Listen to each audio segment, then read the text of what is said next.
आज का दिन मध्य प्रदेश के युवाओं के नाम समर्पित, क्योंकि युवाओं के लिए आज मोहन सरकार अपना खजाना खोलकर रखने वाली है। आज मोहन सरकार रिकॉर्ड बनाने की तैयारी में एक दिन में एक साथ 7 लाख युवाओं को स्वरोजगार से जोड़ा जाएगा, जिसके लिए सरकार की तरफ से 5,151 करोड़ 18,90,000 का व्यय होगा। मुरैना में सीएम का कार्यक्रम रखा गया है। रोजगार संपन्न बनाने के संकल्प का आगाज आज करने वाले हैं। इस विशेष अभियान की शुरुआत, उसका संकेत पहले से ही मुख्यमंत्री दे चुके हैं। और मुरैना का ये कार्यक्रम खास इसलिए भी क्योंकि स्वरोजगार से जोड़ने के लिए जिन्हें भी अपना स्टार्टअप शुरू करना है, ये कार्यक्रम उनके लिहाज से बहुत ज़्यादा खास माना जा रहा है, क्योंकि सरकार की तरफ से कर्ज दिया जाना है, बहुत बड़ी राशि कर्ज की। और इसके बाद से ही सीधे आप ये कयास लगा सकते हैं कि स्वरोजगार का अगर आगाज होगा तो कहीं ना कहीं किसी प्रकार का लाभ जरूर युवाओं को मिल पाएगा। एक तरफ सरकारी भर्तियों में नियुक्ति और दूसरी तरफ स्टार्टअप्स के लिए भी सरकार की तरफ से अच्छी खासी पहल। आज रिकॉर्ड बनाने की तैयारी में मध्य प्रदेश सरकार। तो युवाओं का जो दिन है, आज आप कह सकते हैं कि रोजगार के मायनों में बहुत ज्यादा खास रहने वाला है। आज ही वो दिन जब करीब 7 लाख युवाओं को स्वरोजगार से जोड़ा जाएगा।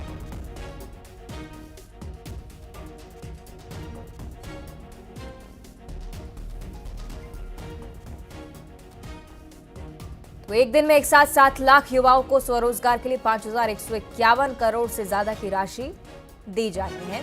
सही कि शैलेंद्र भदौरिया हमारे साथ लाइव जुड़ रहे हैं, उनका हम रुख कर लेते हैं। शैलेंद्र, आज का दिन कई मायनों में बहुत ज्यादा खास है, क्योंकि कई सारे कार्यक्रम जो शेड्यूल के तौर पर मुख्यमंत्री की तरफ से साझा किए गए, लेकिन मुरैना का ये कार्यक्रम युवाओं के लिए कितना लाभकारी होगा, इस पर जानकारी। बिल्कुल, आपने ठीक कहा कि मध्य प्रदेश के युवाओं के लिए आज बेहद खास दिन है, क्योंकि देखिए चुनाव के ठीक पहले जब मध्य प्रदेश में कैंपेनिंग चल रही थी, तब देश के प्रधानमंत्री नरेंद्र मोदी ने हर घर में एक रोजगार और स्वरोजगार देने की बात कही थी, हर हाथ को रोजगार की बात हुई थी। और यही कारण है कि मध्य प्रदेश सरकार आज मध्य प्रदेश के मुरैना जिले से इस कार्यक्रम का आगाज करने जा रही है। और आज एक साथ 7 लाख युवाओं को स्वरोजगार के लिए राशि हस्तांतरित की जानी है। 5,151 करोड़ की राशि जो है वो हस्तांतरित की जानी है। तो ये अपने आप में रिकॉर्ड भी होगा कि एक दिन में किसी भी प्रदेश की सरकार ने इतने बड़े व्यापक पैमाने पर लोगों को स्वरोजगार दिया हो। ये बिल्कुल निश्चित तौर पर मध्य प्रदेश के युवाओं के लिए बेहद खास दिन है। देखिए, सरकारी नौकरी हर किसी को नहीं मिल सकती, और यही कारण है कि मध्य प्रदेश सरकार हो या केंद्र की सरकार हो, स्वरोजगार और अलग अलग स्टार्टअप के जरिए लोगों को की आर्थिक इनकम जो है वो बढ़ाने में जुटी हुई है। और उसी कड़ी में एक महत्वपूर्ण कदम आज है। मध्य प्रदेश के मुख्यमंत्री डॉक्टर मोहन यादव आज मुरैना के दौरे पर हैं। कई उनके कार्यक्रम हो रहे हैं। समीक्षा बैठक भी वो करेंगे, जन आभार सभा भी करेंगे, लेकिन सबसे महत्वपूर्ण जो कार्यक्रम है वो युवाओं को स्वरोजगार को लेकर है। देखिए, मध्य प्रदेश में बेरोजगारी को लेकर लगातार कांग्रेस हमलावर रहती है बीजेपी सरकार पर, लेकिन बीजेपी सरकार जो है वो लगातार नए नवाचार करके युवाओं को स्वरोजगार या उनके आत्मनिर्भर बनाने की दिशा में लगातार काम कर रही है। देखिए, जिस तरीके से पहले सीखो कमाओ योजना के तहत युवाओं को स्टार्टअप से जोड़ा गया कि वह कुछ नया सीख रहे हो, सीखने के साथ साथ कमा भी रहे, और अब जिस तरीके से स्वरोजगार के माध्यम से आज 7 लाख युवाओं को एक साथ रोजगार मिलने वाला है, तो उम्मीद है कि आने वाले समय में मध्य प्रदेश में सिलसिला और तेजी से आगे चलेगा। और मध्य प्रदेश के जो बेरोजगार युवक हैं, जिन कामों को हाथों को काम की जरूरत है, उनको हर हाथ को काम देने का काम मध्य प्रदेश सरकार आने वाले दिनों में करेगी। बिल्कुल ठीक आप कह रहे हैं शैलेंद्र, एक नई उम्मीद के साथ मध्य प्रदेश के युवा इस काम में जुड़ने का प्रयास करेंगे। बहुत शुक्रिया आपका फिलहाल जानकारी साझा करने के लिए। और सीधे अब मध्य प्रदेश की बात जिक्र करेंगे छत्तीसगढ़ की खबर का, जहां एनआईटी स्टूडेंट ने खुदकुशी का प्रयास किया है। खुद के शरीर पर विस्फोटक बांधकर ब्लास्ट कर लिए छात्र को गंभीर हालत में एम्स में भर्ती करवाया गया है। पहले भी आत्महत्या की कोशिश एनआईटी का ये स्टूडेंट कर चुका है। सरस्वती नगर थाना क्षेत्र का ये पूरा मामला।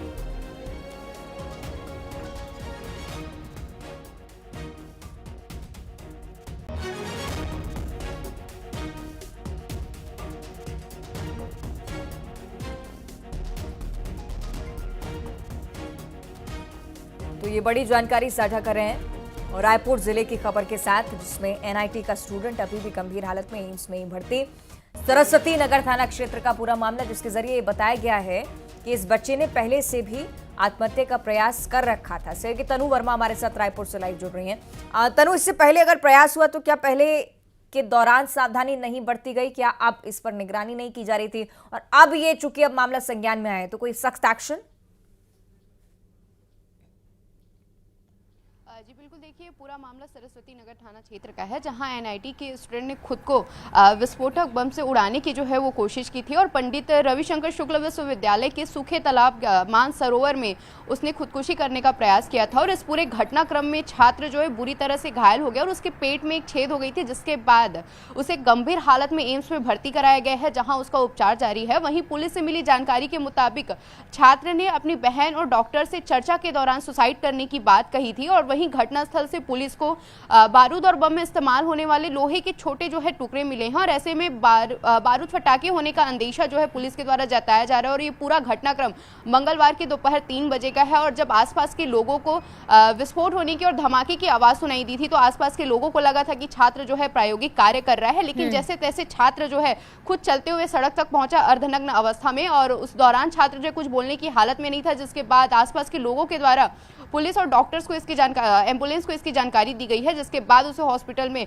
भर्ती कराया गया है। वहीं पुलिस से मिली जानकारी के मुताबिक छात्र इससे पहले भी प्रयासरत रहा है ये बच्चा आत्महत्या के लिए। बहुत शुक्रिया आपका फिलहाल ये जानकारी साझा करने के लिए। आगे क्या एक्शन लिया जाता है ये देखने वाली बात। आगे बढ़ते एक और महत्वपूर्ण खबर आप तक पहुंचाएं। ज्ञानवापी विवाद, जिसे लेकर बुधवार का दिन हिंदू पक्ष के लिए सबसे बड़ा दिन रहा, क्योंकि वाराणसी की जिला कोर्ट ने हिंदू पक्ष के हक में फैसला सुनाते हुए व्यास तहखाने में पूजा करने की इजाजत दे दी है। अब कोर्ट ने जिला प्रशासन को बैरिकेडिंग में 7 दिन के अंदर व्यवस्था कराने के आदेश दिए हैं।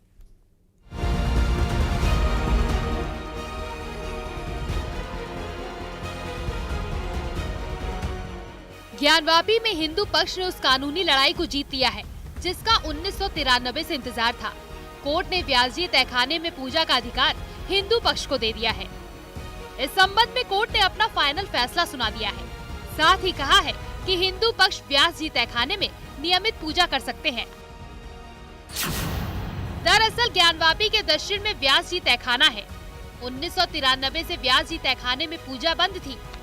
हिंदू पक्ष को अब कोर्ट से पूजा का अधिकार मिल चुका है। कोर्ट का फैसला आते ही हिंदू पक्ष ने कहा कि काशी अब बम बम बोल रहा है। वहीं हिंदू पक्ष के वकील विष्णु शंकर जैन ने कहा कि ये हमारी सबसे बड़ी जीत है। मुस्लिम पक्ष के दावे को कोर्ट ने नकार दिया है।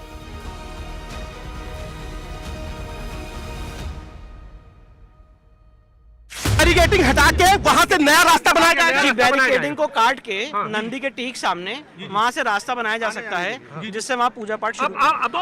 ये मामला जो है उससे कितनी मजबूती मिलती हुई नजर आ रही है? सारे मामलों को बहुत मजबूती मिल रही है। हम लोगों का इंतजार 30 साल का आज खत्म हुआ है और जो हम लोगों ने पूजा पाठ की मांग की थी, जो एक सरकार ने अपनी पावर का दुरुपयोग करते हुए हमारी पूजा पाठ रोकी थी, आज वो दोबारा शुरू होने जा रही है। कोर्ट ने वाराणसी के जिला अधिकारी को 7 दिनों के भीतर पूजा की व्यवस्था करने का आदेश दिया है। दरअसल साल 1992 तक व्यास जी तहखाने में नियमित तौर पर पूजा होती थी। फिर 6 दिसंबर 1992 को हुए बाबरी विध्वंस के बाद व्यास जी तहखाने में नियमित पूजा को बंद करने का आदेश दिया गया था। इसके बाद यहाँ सालाना माता श्रृंगार गौरी की पूजा हो रही थी। आज जो है पूजा पाठ का अधिकार जो है आज दे दिया गया कि वहाँ जितने भी हिंदू धार्मिक क्रियाकलाप हैं, पूजा पाठ है, उसको पुनः बहाल किया जाए और 1 सप्ताह के अंदर जिलाधिकारी जो रिसीवर हैं उनको कंप्लाइन करने का माननीय कोर्ट ने आदेश कर दिया है। वाराणसी कोर्ट के फैसले के बाद नंदी के सामने से व्यास जी तहखाने में जाने का रास्ता बनाया जाएगा। इस संबंध में कोर्ट के आदेश के बाद जिला प्रशासन के स्तर पर कार्रवाई की जाएगी। इस बीच हिंदू पक्ष ने साफ किया कि भगवान की पूजा का अधिकार मिला है, वहाँ भगवान शिव की पूजा अब संभव होगी। मुझे लगता है कि यह हमारी पहली जीत है। यह हमारी पहली जीत है। मैं बहुत वर्षों से कहता हुआ आ रहा हूं कि काशी विश्वनाथ मंदिर हमारे आराध्य भगवान शिव ज्ञानवापी मस्जिद के अंदर है। आज वो सिद्ध हुआ। ज्ञानवापी का विवाद 355 साल से चल रहा है। हिंदू पक्ष का दावा है कि ज्ञानवापी मंदिर को 1669 में ध्वस्त किया गया, फिर मंदिर के पिलर और ढांचे पर मस्जिद बनाई गई। इसी मामले में 33 साल से मुकदमेबाजी भी चल रही है और एएसआई सर्वे की रिपोर्ट के बाद वो तस्वीर भी साफ हो गई है, जिसका इंतजार शिव भक्त कई सालों से कर रहे थे। अब इंतजार पूजा के बाद कोर्ट के फाइनल फैसले का है। Bureau report, news 18।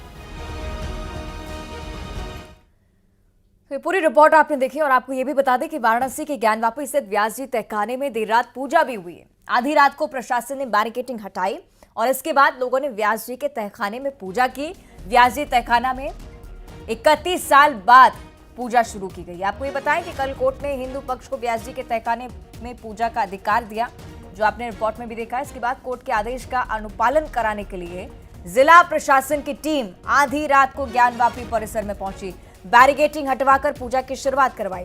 पुलिस ने कोर्ट के आदेश का अनुपालन 24 घंटे के भीतर किया।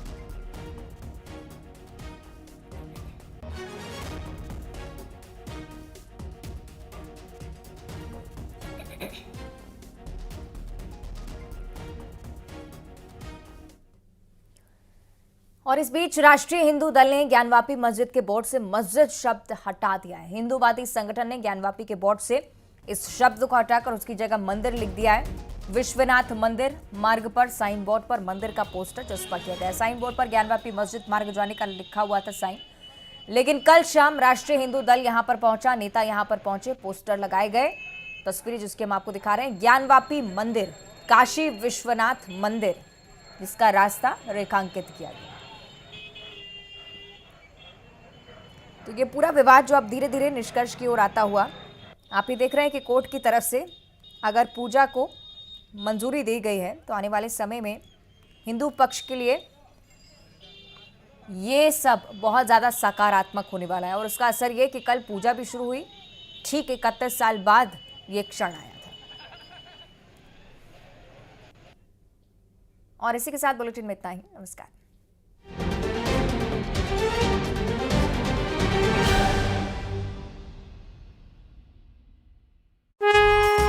छात्रों ने कलेक्टर से मिलकर स्कूल भवन और शिक्षा